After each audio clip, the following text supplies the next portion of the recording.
So as the Education Ambassador, I get the privilege and bounty of being able to promote awareness of the Pepsi Refresh Project, of spotlighting and highlighting the grantees who have already competed throughout the project, connecting them with resources and making sure that they effectively execute their project. And then the ongoing storytelling is a huge part of this as well, because we like to always hear at the very beginning, here someone has received a grant, but what happens after that? What is the ongoing story of the successes and challenges that someone faces when they actually get that grant? So we also put up the editorial content on the Refresh Everything blog.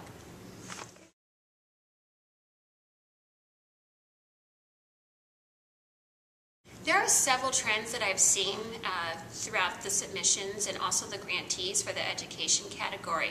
One of the big things that we've seen is a request for facilities grants. We have an example of Beneld Elementary School in Illinois, which requested a grant to rebuild part of their school site. The grant was $250,000 and it went to an architecture firm to redesign the site. Now, why did they need this? Because their school was built on top of old coal mines, and then there was a collapse, and they went home one Friday, the principal came in on Saturday, and it looked like an earthquake had hit the school in central Illinois. So you have things like that. You have schools that are requesting money to get bleachers because they aren't able to have home athletic events because they have no bleachers in their gym space. We're also seeing a huge rise in technology, which I think is really exciting because that's something that, as we know, our students need to be really competitive in the 21st century on a global level.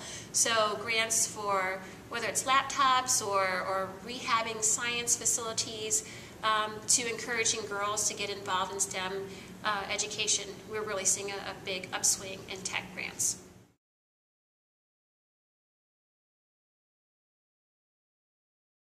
So once the campaigning process stops on the last day of the month and a grantee has found that they're a potential finalist, one of the things that we do is we have a whole level of back-end support where we contact the grantees, we get budgets from them, and talk through what their project plan is, and if they don't have one, we help them develop it. And so we have sort of mid-point reporting processes that we put them through. And so we know at a certain point in their project they need to have this percentage done, and then we decide how much money we're going to disperse to them according to that. We also ask them to submit impact reports so that they're able to say at this point in the grant, this is what we've accomplished with it, so then we know what the impact on their community has been.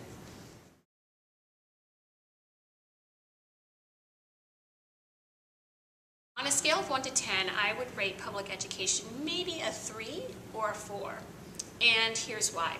So we have in this nation, if you look at the 50 largest cities, you have a dropout rate of over 50% in those cities.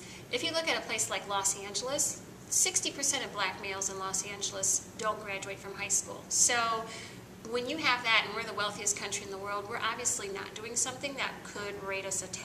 So I would say a 3 or a 4. There's a lot of room to grow, and I think if we can get those graduation rates up and actually get kids set to either go to college or enter the 21st century workforce, then we'll be a 10, but we're not there yet.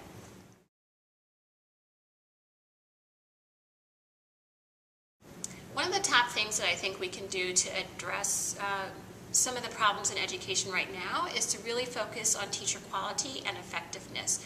Right now, if you're a college grad coming out of say Harvard, for example, you could decide that you're going to go work on Wall Street and you're going to make a pretty good salary.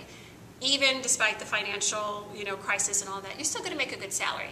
If you decide to become a teacher in the New York City schools or in the Los Angeles Unified School District, the two biggest school districts in the country, your starting salary is going to be between $38,000 and $42,000, which for a lot of folks who are coming out with a ton of debt isn't enough money to really live on and be able to pay back your student loans. So that's one thing. I think really increasing the prestige of the profession and making sure that we're getting the smartest top graduates coming out who are really dedicated to it.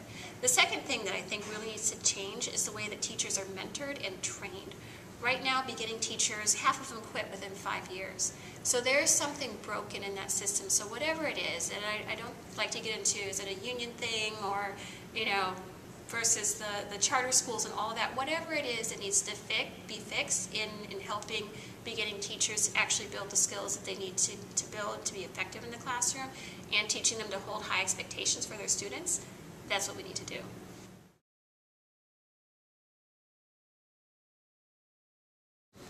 I'm absolutely optimistic that America can reach the challenge of becoming a 10 on the scale, the top of the education heap. One of the things that I really like and that I've learned as an ambassador for the Pepsi Refresh Project is the power of optimism and the power of having a good idea and really people stepping up and saying, you know what, this is something that everybody complains about, but I'm going to submit an idea and put it into action and make it happen. So I really believe that there are so many great minds that are thinking about education right now and thinking, you know what, this is the 21st century social justice issue. We have to fix this. And so I firmly believe in this country and that we're going to get it done.